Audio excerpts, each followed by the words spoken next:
C'est parti.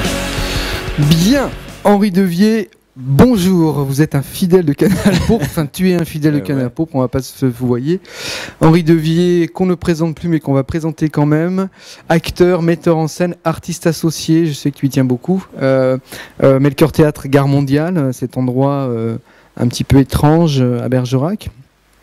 Donc, tu es là pour l'actualité de la Gare Mondiale et du Melchior, avec une pièce que Canal Pourpre vous invite à aller voir, enfin une performance, à aller voir du 2 au 6 octobre à la Gare Mondiale, donc à partir de mardi prochain, c'est tous les soirs, à partir de 20h45, l'entrée est libre, mais il faut plutôt réserver. Parce qu'il n'y a pas beaucoup de place. Voilà, donc on mettra les coordonnées pour pouvoir réserver, et puis sinon vous appelez, on trouve facilement le numéro du Melchior la Gare Mondiale sur Internet.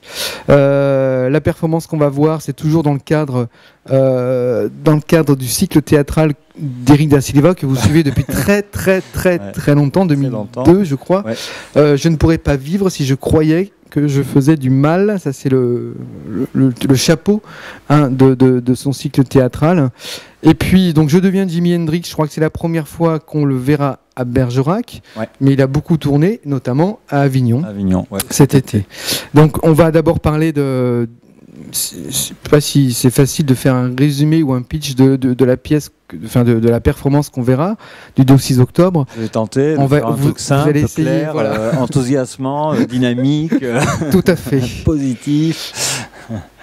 J'y vais. Allez, vas-y. Donc je me lance. C'est assez simple. On retrouve pour la première fois là, dans cette création qui est une performance, mais qui emprunte beaucoup de choses à la fois au numérique, au théâtre, à la scène, au dedans, au dehors, au direct, au différé. Donc on s'amuse avec beaucoup de choses. Et il y a un acteur principal de ce Je deviens Jimi Hendrix, c'est Éric Da Silva. Et sa spécificité et la spécificité de ce spectacle, c'est qu'il est à la fois auteur et acteur dans une tentative de quête d'un personnage qui va se faire en direct et qui est Jimi Hendrix.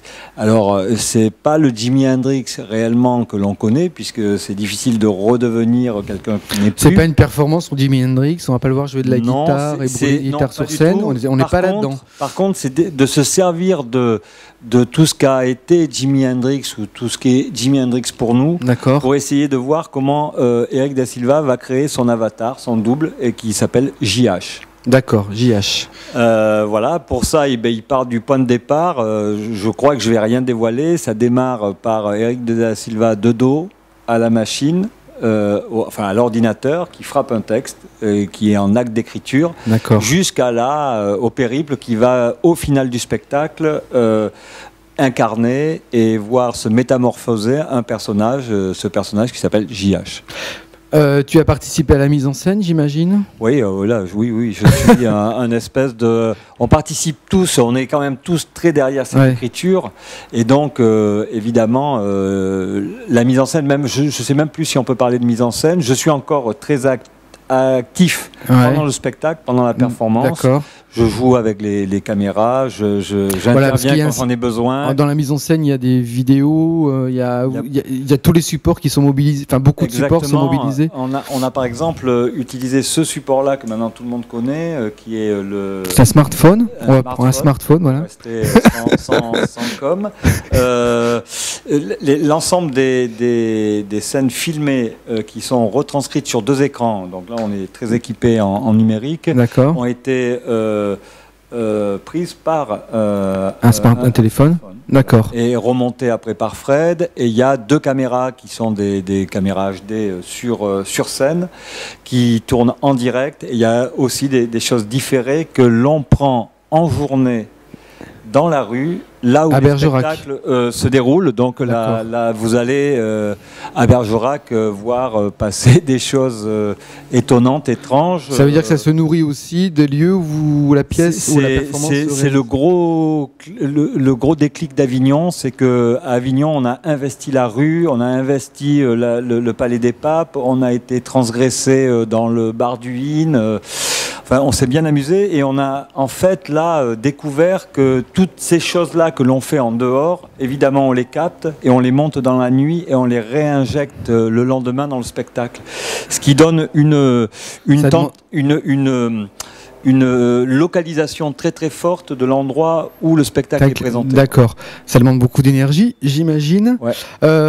Donc on va revenir sur le sujet de enfin, si on peut parler du sujet de la pièce tout à l'heure, mais puisque tu as parlé d'Avignon, c'est la deuxième année, puisque je crois qu'il y a déjà eu, c'était en 2010, si je ne fais pas d'erreur, toujours avec Da Silva. Ouais. Est-ce que quelqu'un sait où on peut baiser ce soir? J'ai répondu au Bois, que vous avez aussi joué à Bergerac.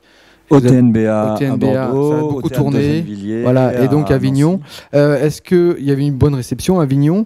Est-ce qu'on peut évoquer assez rapidement la réception de Jimi Hendrix, si on peut dire ça comme ça, cette année à Avignon? Alors, le paradoxe, c'est qu'en 2010, est-ce que quelqu'un sait, avait quand même fait du buzz, comme on dit, mais avait partagé beaucoup. D'accord. On a créé de la tension. Par des spectateurs ou la critique? La critique avait été plutôt favorable. Oui, c'est ça. Les spectateurs, moitié-moitié, on va dire. Ouais, et la profession plutôt en crispation. Voilà, d'accord. Pour dire ça. La profession, c'est-à-dire, pour être très clair, pour être clair, ça peut être les gens des scènes conventionnées, scènes nationales, etc. Il se trouve que c'était aussi une autre dynamique. C'était 9 acteurs au plateau. Oui, c'est ça, oui. C'était un texte aussi dense, mais ça, avec lui, c'est toujours dense. Mais voilà. Puis il y avait le thème aussi qui était un thème plus sur justement la transsexualité. D'accord. Comment on mute. Bon. Cette année, c'est toujours un peu le même mouvement avec un public très très positif et une profession qui est positive. Après, on attend qu'elle déclenche maintenant parce qu'elle se pose toujours des questions de comment elle peut recevoir ça dans son lieu. Mais l'écho est très positif. J'imagine que pour le Melchior, c'est très important d'avoir un écho positif de la profession puisque ça peut déclencher des choses importantes. La période économique étant ce qu'elle est. Oui, la ministre de la Culture a annoncé qu'elle renonçait à beaucoup de projets, donc j'imagine que vous voyez peut-être déjà des choses... Mais on attend justement ces déclarations-là, parce que ce qu'on a vu, c'est qu'elle renonce à beaucoup de projets patrimoniaux, donc on espère que le spectacle vivant, comme on dit, va rester vivant. Voilà. D'accord, donc ça c'était Avignon cette année avec Je deviens Jimi Hendrix.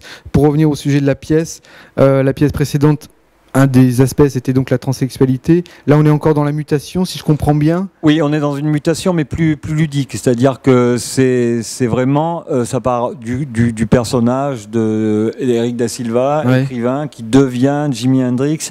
Il y a, par exemple, par rapport au Bois de Boulogne l'an dernier, la question de la sexualité est quand même très présente. Elle est à peine effleurée. C'est pas le sujet.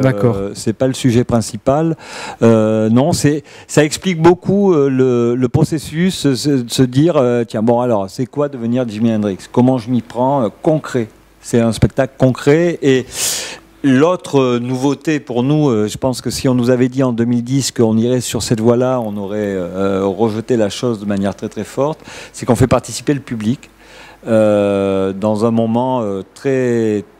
Enfin, à Avignon, ça a été assez extraordinaire. Et ce refus de participation du public, il était lié à quoi avant? Nous, on était quand même très dans une vision assez... même si on fait du théâtre contemporain, même si on aime bien bousculer sur les thématiques, on était relativement classique quand même. Il y a des acteurs sur scène, il y a un jeu, il y a une dramaturgie. Il y a un cadre. Et le public, il est de l'autre côté. Aujourd'hui, ce qui nous passionne, c'est l'inverse. C'est-à-dire se dire comment, à un moment donné, on peut faire rentrer le public dans le jeu. Et le problème, c'est qu'on l'amène au plateau pour jouer. D'accord. Bien. Voilà. On est prévenu.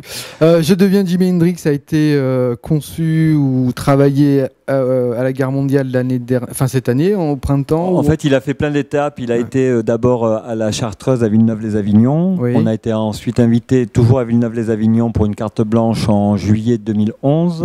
Ensuite, il est parti à L'Île-en-Seine à Paris pour une autre phase de travail, puis à l'agence culturelle à l'espace François Mitterrand en avril. En avril, c'est ça. Il est né à Avignon, de manière très, très claire, et on prolonge cette aventure à Paris dans un lieu qui s'appelle le Générateur au mois de novembre. Voilà. Et donc la spécificité, c'est que y a une évolution, est-ce que c'est toujours le cas, d'une évolution assez forte entre les premières représentations, donc 2011, et ce qu'on voit aujourd'hui, ou est-ce qu'il y a un cadre qui reste quand même très... Non, ça évolue, et là on prend de plus en plus de risques, parce que évidemment, comme il s'agit de capter l'ambiance des villes où on passe, oui. Là, on est en train de se prendre la tête pour savoir exactement où on va intervenir de manière presque impromptue, sans prévenir personne. Ce que vous voulez capter, c'est pendant des réunions, des gens dans la rue, comment ça se passe comment vous réfléchissez à ça? On veut se dans la rue, par exemple. On va aller dans la rue, on va aller parcourir la nuit, plusieurs lieux qui nous semblent des lieux fréquentables, moins fréquentables. D'accord. Avec Eric Da Silva, toujours ou pas? D'accord. Avec le personnage. Le personnage. Donc d'accord, c'est le personnage qui erre dans Bergerac. D'accord. Et dans ces temps de mutation, c'est-à-dire qu'on peut le voir avec la veste de Jimi Hendrix, puis... Ça veut dire que chaque soir, on aura des images différentes, donc. Différentes, ouais. D'accord. Différentes, suivant le truc. On regarde aussi les lieux de concert, on regarde les bars, on regarde... voilà. Et tout ça, c'est de façon totalement impromptue pour ceux qui vont recevoir, c'est-dire que vous n'affichez pas... Tiens, on va aller à cet endroit-là. Évidemment, ça fait partie ça fait partie du jeu et de la prise de risque. Très bien. Voilà, donc pour Je deviens Jimi Hendrix, juste une petite question. J'ai lu quelques critiques que j'ai pu trouver de votre passage à Avignon à la Manufacture. Et puis, c'était marqué donc une pièce d'Éric Da Silva, Melchior Théâtre, entre parenthèses, Paris-France. C'est une erreur c'est pas du tout. Non, nous restons implantés à Bergerac, et on en est plutôt content de ça. Non, ce qu'on tente là, de manière assez sérieuse, c'est pas tellement Paris qu'on vit, c'est Berlin là en ce moment. D'accord. Donc il y a Noémie qui travaille avec nous depuis un an, qui est en Noémie Eckert, qui cellule relation, je sais pas si on peut dire ça comme ça, communication. Elle est de plus en plus chargée de projet. Chargée de projet. C'est quelqu'un qui passe de la médiation culturelle du fait de sa personnalité à quelque chose de plus qui va au-delà de ça. Et donc là, je suis en relation par Skype avec elle souvent. Là, elle rentre samedi. Et elle est à Berlin, elle a rencontré plein de gens. D'accord. Et qu'on espère faire venir à Bergerac. Voilà. Sur des expériences plutôt numériques, à partir de performances, de danseurs, enfin voilà, elle revient les poches pleines là. Et les nouvelles technologies ont un peu bouleversé votre façon de travailler depuis 2000, ou même depuis les débuts du Melchior, j'imagine. Totalement là, c'est vraiment un coup de bol. En fait, c'est la réception un peu, même si on a beaucoup tourné avec Est-ce que quelqu'un sait, la réception un peu tendue. Nous a obligés quand même à un moment donné de dire est-ce qu'on continue à passer en force ou est-ce qu'on se dit que peut-être il est temps de regarder le monde et notamment de se dire il y a quelque chose qui est en train de se développer hyper, c'est la performance. Nous on s'y intéresse en tant que spectateur, pourquoi on est bloqué et coincé et qu'on reste toujours dans cette position ferme de théâtre.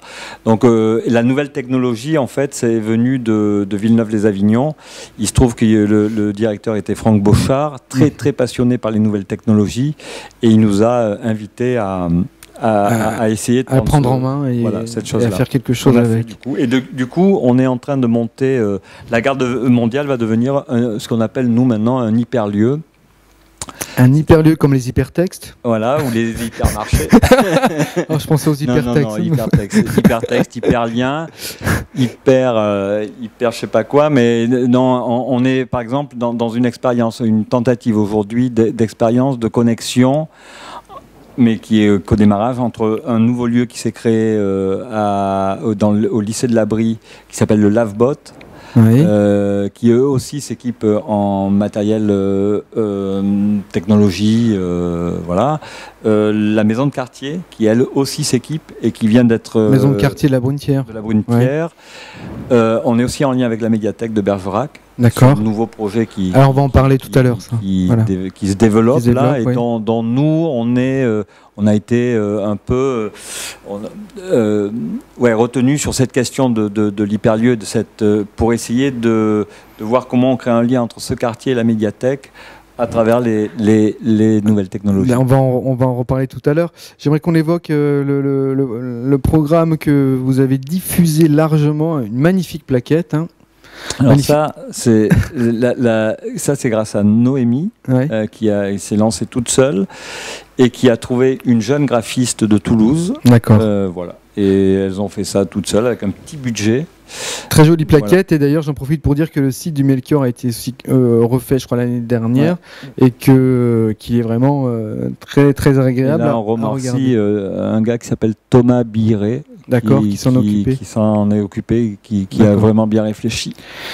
Donc je deviens Jimi Hendrix du 2 au 6 octobre. Toujours au mois d'octobre, vous accueillez une compagnie, c'est ça, le collectif AAO, si je ne fais pas d'erreur. C'est un collectif, compagnie. Alors c'est une compagnie chorégraphique, c'est un collectif qui fait aussi de la vidéo. D'accord. Donc là, ça sera plutôt de la danse. C'est de la danse, c'est purement de la danse. D'accord. C'est Sublimis, c'est deux danseuses, Carole Vergne et Sophie Dallès, et c'est super beau. C'est ça, j'ai vu.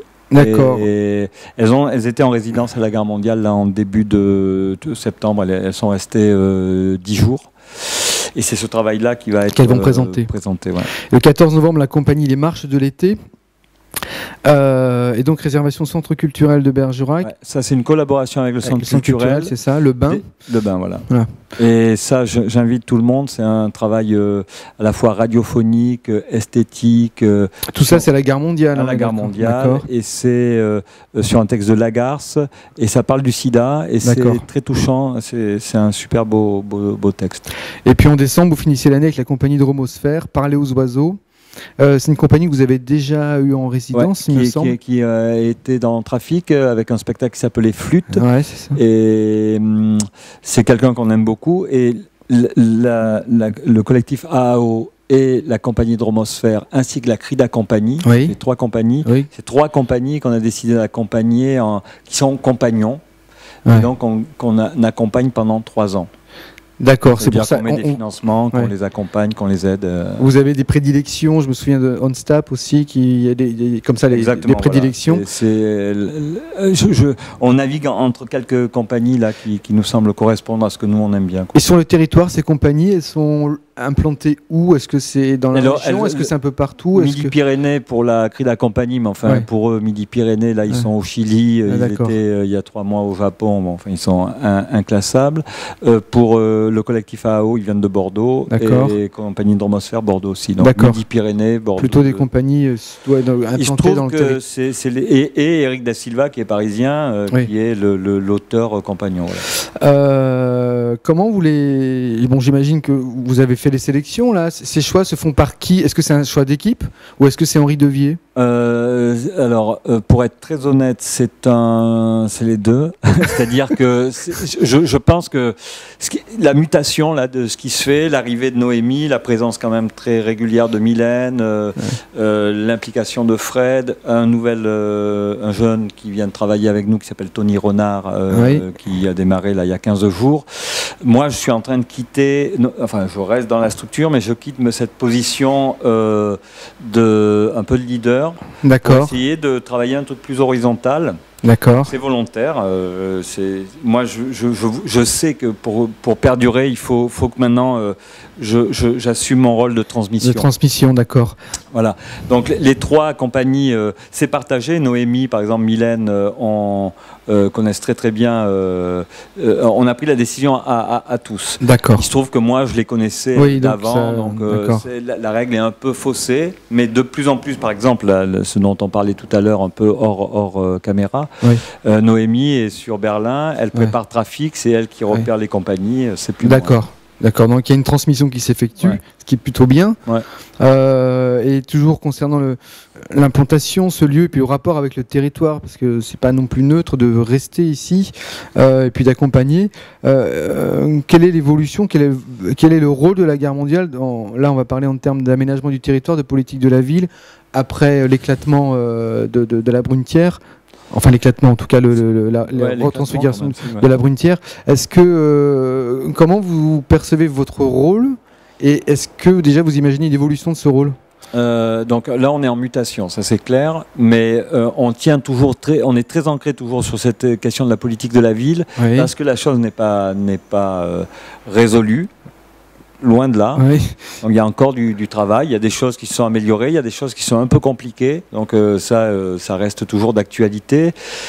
Mais ce qu'on essaye de faire, c'est d'essayer d'être dans des actions moins ponctuelles et plus long terme. Par exemple, on suit un groupe maintenant d'adultes, hein, ils sont partis jeunes, ils sont adultes, qu'on a appelé TGMM, mais qui se sont scindés depuis. Il se trouve que le film dont on parle, qui s'appelle Un jet de pierre près, cette fois-ci, je pars après là. Tout à l'heure, voir William Erika, on a mis ils ont mis le point final au montage, on vérifie juste qu'on est tous d'accord. D'accord. Il va sortir lors du festival citoyen. D'accord.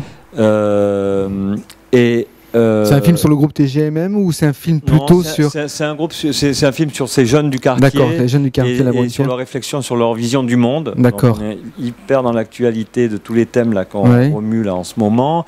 Et il se trouve que une compagnie de Faenza a déposé un projet européen, nous incluant dedans, et il vient d'être accepté. Donc on part avec ce groupe d'adolescents, le film pour le présenter en Italie, avec d'autres expériences qui viennent du Brésil et de la Colombie. Très bien.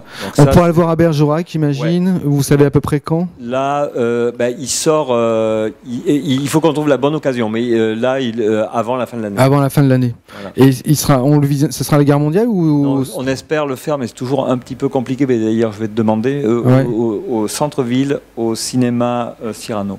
D'accord. Je comprenne comment ça marche. Oui, d'accord. Ça va être bon. On en reparlera. Donc, concernant les activités du Melchior avec les scolaires, est-ce que c'est quelque chose que vous avez lâché? Non. Est-ce que tu y tiens toujours? Est-ce que tu en as ras-le-bol? Est-ce que tu as envie de faire autre chose de la création? Je suis en difficulté, une petite difficulté de fait, c'est que j'ai repris l'année dernière vraiment l'ensemble de ces options avec un énorme plaisir. Parce que ça me permet, moi, de tester des choses aussi sur des écritures contemporaines que je ne pourrais pas faire, étant quand même très préoccupé par Eric Da Silva. Et tu interviens dans quel établissement de Bergerac? Mende de Biran. On travaille beaucoup avec le lycée de l'Abri, le lycée Jean Capel, trafic. Et je travaille aussi sur une belle expérience avec des handicapés mentaux à la Force, des soignants. D'accord. La fondation? D'accord. Et aujourd'hui, je me suis associé avec quelqu'un que je trouve super. Et dont je pense que beaucoup de Bergeracois ont loupé le boulot lors du Mai des Arts. C'est elle qui a présenté Incendie de Moujdi Mouawad. Oui. C'est quelqu'un qui habite Saint-Astier et où on collabore sur les options. Elle s'occupe maintenant avec moi de l'option Théâtre Mende de Biran. D'accord. Elle s'appelle Stéphanie Maestro. Voilà. D'accord, oui. Voilà. Donc ça, c'est quelque chose qui n'est pas spécialement un cahier des charges lié aux subventions, mais c'est quelque chose qui te tient... Là, notamment, on le prend même beaucoup en charge là, cette année. C'est-à-dire quand on sent qu'il y a une faiblesse un peu pour des tas de raisons qui seraient longues à expliquer, nous, on a une décision, c'est qu'on ne lâche pas. On est hyper content. Il y a 24 inscrits là, dans l'option Mende de Biran. Donc on sent que les jeunes sont toujours hyper motivés. Et vous travaillez les textes d'Eric Da Silva ou vous faites quoi? Non, c'est quoi? Non.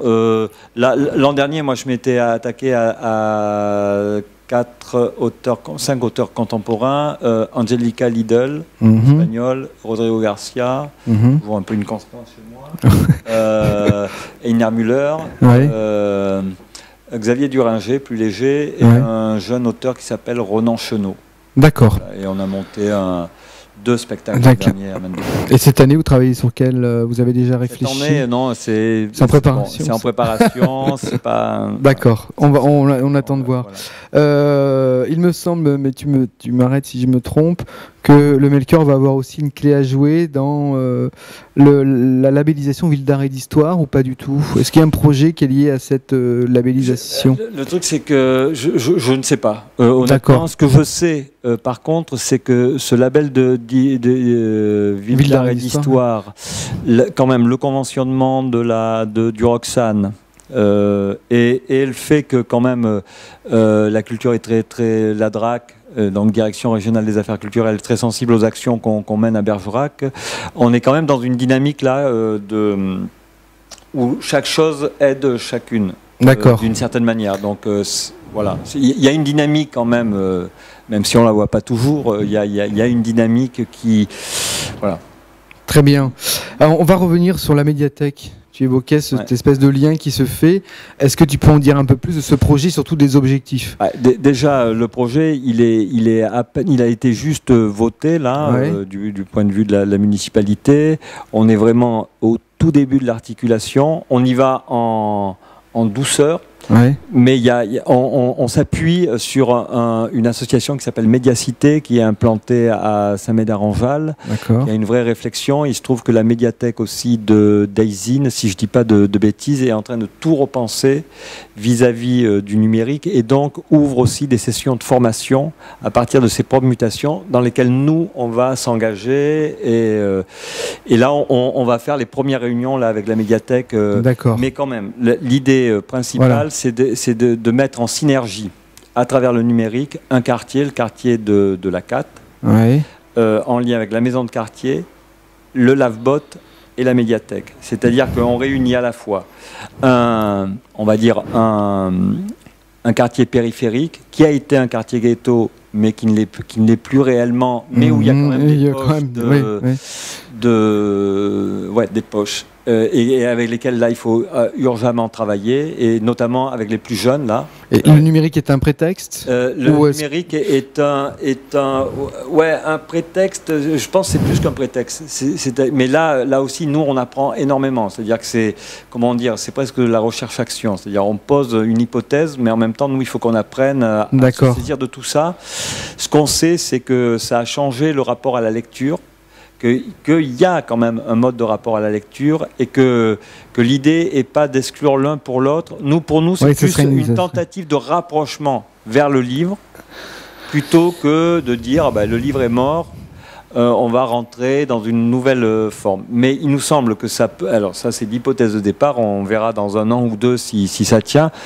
Le fait de réutiliser les smartphones, de réutiliser les blogs, de réutiliser tout un tas de jeux, et notamment le fanzine en rock. Alors là, on a un projet sûrement de se relier à la médiathèque de Poitiers, qui est devenue une... Il y a d'ailleurs une exposition à Bergerac actuellement, où là, la barre avec on a fait un sujet... Je trouve super belle. Très joli fanzine, oui.